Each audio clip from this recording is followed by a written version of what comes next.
അസ്സലാമലൈക്കും സലാം. നാട്ടില് ഞാനിതാ 2 ദിവസമായി നിങ്ങളെ കാണാനായിട്ട് പഠിക്കുന്നു. തോന്നല്ലേ?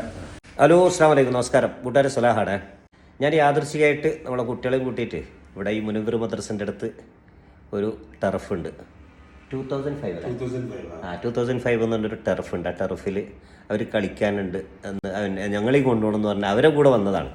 യാദൃശ്ചികമായിട്ട് വളരെ പഴക്കം ചെന്ന സൗഹൃദം കീപ്പ് നമ്മളൊരു ജ്യേഷ്ഠ സഹോദരനെ പോലെയുള്ള സലാം ചാരെ കാണുകയും ആ ഒരു പരിചയം പുതുക്കുകയും അങ്ങനെ സലാം ചാരെ തേടി ഇവിടെ എത്തിയതാണ്. അപ്പോൾ സലാം ചാരെ കുറച്ച് വിശേഷങ്ങളിലേക്ക് നമുക്കൊന്ന് പോയി നോക്കാം. കാരണം ഒരു എക്സ് പ്രവാസിയാണ്. അദ്ദേഹത്തിന് നമ്മളോട് പലതും പറയാനുണ്ട്. എന്താന്ന് പറയാനുള്ളതെന്ന് കേട്ടു നോക്കാം. ഓക്കെ, എന്തുണ്ട് സലാം ചാ വിശേഷങ്ങളല്ല? നല്ല സുഖമായിട്ട് കഴിയുന്നു. അപ്പൊ നിങ്ങൾ ഈ ഫീൽഡിൽ തന്നെ തിരിച്ചെത്തിയില്ലേ? അവിടെ ഏതാണ് ഫ്ലൈറ്റ് ഉണ്ടായിരുന്നു? ഞാൻ ദുബായിലെ ഒരു സ്റ്റേഷൻ വരെ ആഫ്രിക്കൻ എക്സ്പ്രസ് എന്നൊരു ഫ്ലൈറ്റ് കാണില്ലേ? അതെ, സ്റ്റേഷൻ. അപ്പൊ അതിന്റെ സ്റ്റേഷൻ വരെ ആയിട്ടുണ്ടായിരുന്നു. അപ്പൊ അവിടെ എല്ലാവരും നാട്ടുകാരെ കാണാം,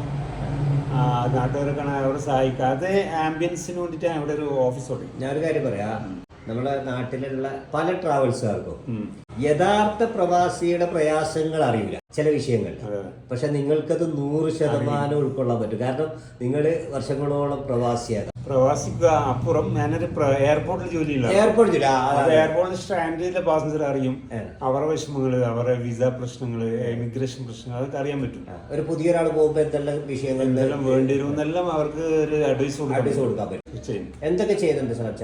ഇപ്പൊ ഞാന് വിസ ചെയ്യുന്നുണ്ട്, ticket, railway ticket, Dubai UAE visa ചെയ്യുന്നുണ്ട്, അതുപോലെ GCC കൺട്രീസിന്റെ വിസ, അതുപോലെ വിസിറ്റ് ടൂറ്, ചെറിയ ചെറിയ പാക്കേജ് ഗൾഫില്ല, ഊട്ടിയാണ്, കൊടൈക്കനാൽ, ഡെയിലി പോകുന്ന പാക്കേജസ് ചെയ്യുന്നുണ്ട്. പിന്നെ ഉംറ ചെയ്യുന്നുണ്ട്, അത്യാവശ്യം ഹജ്ജില്ല ഉംറ ചെയ്യുന്നുണ്ട്.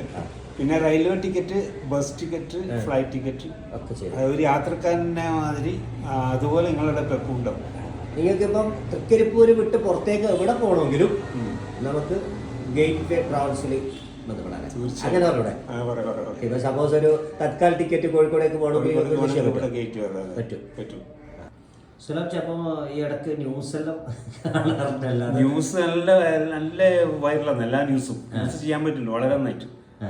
അപ്പൊ ന്യൂസ് അതൊരു ജീവിത മാർഗമല്ല, ഒരു ഹോബി, ഒരു പാഷൻ. ഇപ്പൊ സാധാരണ ചിലര് സിനിമക്ക് പോയിട്ട് സമയം കളയും, അല്ലെങ്കിൽ മറ്റുള്ള എന്റർടൈൻമെന്റ്, അത് അതിന്റെ ഒരു പാഷൻ നിലയിൽ മാത്രം, വേറെ വരുമാന മാർഗമൊന്നുമില്ല, ആരോടും വിധേയത്വമൊന്നുമില്ല. ഇന്ന് ചെയ്താൽ നാളെ ചെയ്യണമെന്നില്ല, സൗകര്യം പോലെ. എനിക്ക് ഇന്ന് ഡ്യൂട്ടിയെല്ലാം കഴിഞ്ഞ് സമയമുണ്ടെങ്കിൽ സമയമുണ്ട്, അതിനോടൊപ്പം നമുക്ക് എന്ത് ചെയ്യാൻ പറ്റുന്ന ന്യൂസ് നല്ല വൈറലാക്കാനുള്ള ശ്രമം നടത്തും. ഒരു ന്യൂസ് മതി ആഴ്ചക്ക് 1-2. അത് നന്നായിട്ട് അത് വരുമാന മാർഗത്തെ ഉദ്ദേശമല്ല. പിന്നെ ഒരു പ്രവാസി, ഒരു എക്സ് പ്രവാസി എന്നുള്ള രീതിയിൽ എൻ്റെ പേഴ്സണലായിട്ടുള്ളൊരു ചോദ്യമാണ്. ഇപ്പോൾ ഗൾഫിൽ നിന്ന് അത്യാവശ്യം നല്ല വരുമാനവും കാര്യങ്ങളും ഉള്ള ഒരു സ്ഥലത്ത് നിന്ന് പെട്ടെന്ന് പറിച്ചു നടും പോലെ നമ്മുടെ നാട്ടിൽ വന്ന് സെറ്റിൽ ആവാനുള്ള ശ്രമം നടന്നു. പല പ്രവാസികളും പരാജയപ്പെടുന്ന ഒരു ഏരിയ ആണത് സാധാരണഗതിയിൽ. കാരണം ഒരു സിസ്റ്റമാറ്റിക്കൽ ലൈഫ് നിന്ന് പെട്ടെന്ന് അത്രയും സിസ്റ്റമാറ്റിക്കൽ അല്ലാത്ത ഒരു സിസ്റ്റത്തിലേക്ക് വരുന്ന സമയത്ത് ഉണ്ടാവുന്ന ഒരു സ്ട്രഗിൾ ചെയ്യുന്ന ഒരു സ്വാഭാവിക ആ ഒരു ഇതുണ്ടല്ലോ, അത് ഉണ്ടായിട്ടില്ല. അതുണ്ടായിട്ടില്ല. കാരണം വെച്ചാൽ വന്ന ഉടനെ എനിക്ക് ഏകദേശം ടെർമിനേഷൻ്റെ അതിന്റെ ഐഡിയ തോന്നിയത് തന്നെ ഞാൻ അതിന്റെ ഒരു ഫീഡ് വർക്ക് അവിടുന്ന് തുടങ്ങിയിരുന്നു. എത്ര വർഷം ഒരു 6 മാസം മുമ്പേ ചെയ്തിരുന്നു. 6 മാസം മുമ്പേ ഫസ്റ്റ് ചെയ്തത് വെള്ളാപ്പിൽ നമ്മളെ അക്ബർ ട്രാവൽസ് ജോലി ചെയ്യുന്ന കാസിം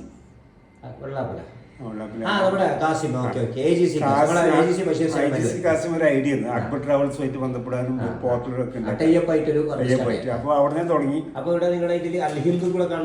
അൽഹിന്ദുണ്ട് ഒരു പോർട്ടൽ, എല്ലാ ട്രാവൽസിന്റെ പോർട്ടലുണ്ട്.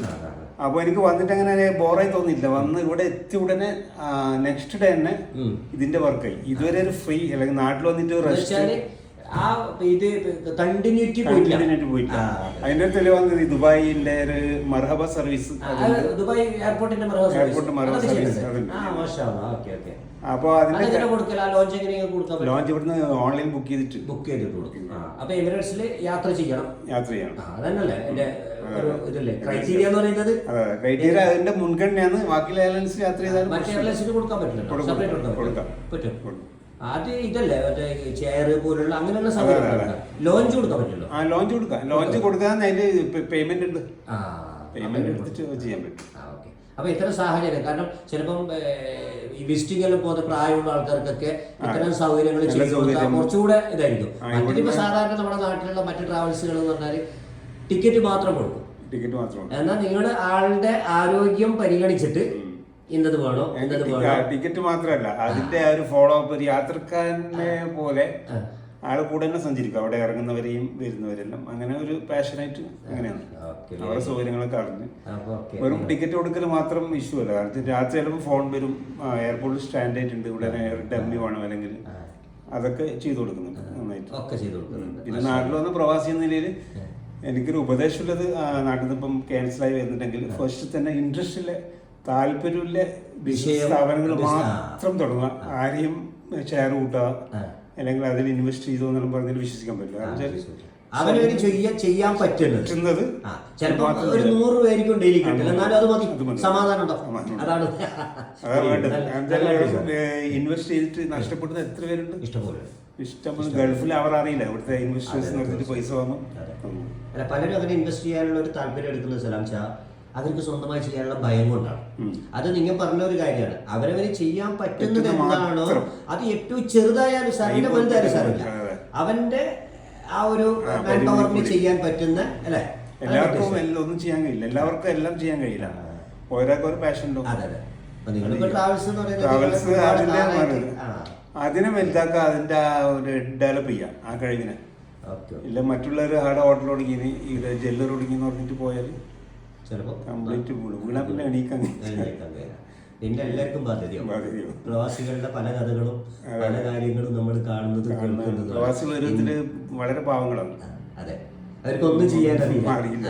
ഈ കാണുന്ന പൊങ്ങച്ചവും ഇതൊക്കെ ഉള്ളൂ. വീടാ തന്നെ, പിന്നെ ആരും ഉണ്ടാവില്ല, സുഹൃത്തുക്കളും ഉണ്ടാവില്ല, വളരെ അടുത്ത ആൾക്കാരും ഉണ്ടാവില്ല. 50 രൂപ ലാഭമില്ലെന്നും ബിസിനസ് അത് ലാഭം, അത് മതി. പ്രവാസികളെ സംബന്ധിച്ചുള്ള നിങ്ങൾ കൊടുത്ത ഏറ്റവും നല്ല ഉപദേശങ്ങൾ. അപ്പൊ ഇൻഷാ അല്ലാഹ് അള്ളാഹു ഹൈറിലാക്കട്ടെ എന്ന് ആത്മാർത്ഥമായിട്ട് പ്രാർത്ഥിക്കുന്നു. നമുക്കെല്ലാം വലിയ പ്രചോദനമാണ്.